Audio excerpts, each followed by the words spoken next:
আসসালামু আলাইকুম।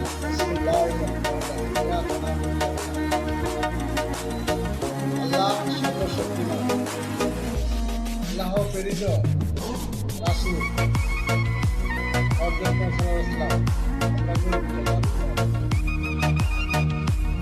আল্লাহ প্রেরিত আসমানি কিতাব কোরআন।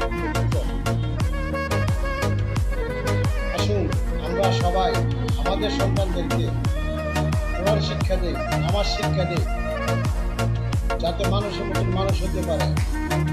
বৃদ্ধ বয়সে যাতে বাপ মায় বৃদ্ধাশ্রমে না যেতে হয়। কারণ যারা স্কুল মেডেলে লেখাপড়া করে, আমার দৃষ্টিতে আমি দেখেছি, তারা বড় আলেম বলেন, যাই বলেন, বড় হুজুর বলেন, খতিব বলেন, ইমাম বলেন, মাদ্রাসা শিক্ষক বলেন, তারা যা টাকা বেতন পায় তাতে কিঞ্চিত পরিমাণ হলে বাপ মারে দিয়ে তারা তাদের সংসার চালায়।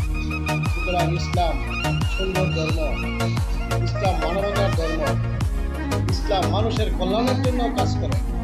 আসুন আমরা সবাই আমাদের ছেলেমেয়েদেরকে রবীন্দ্রসঙ্গীত শিক্ষা না দিই। রবি ঠাকুর কোনোদিনই বাঙালির স্বাধীনতা চায় নাই, উনি ছিল ইংরেজদের দালাল,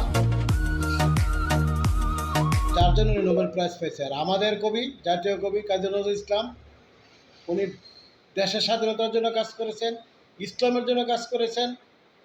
উনি বলেছিলেন যে আমি মারা যাওয়ার পরে আমার কবর যেন মসজিদের পাশে দেওয়া হয়, কারণ ওই মুসল্লিদের পায়ের আওয়াজ যাতে আমি শুনতে পাই।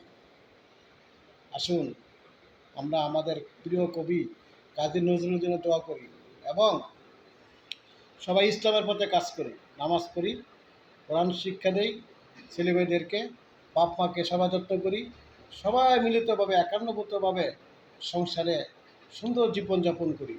সবাই ভালো থাকবেন। আসসালামু আলাইকুম।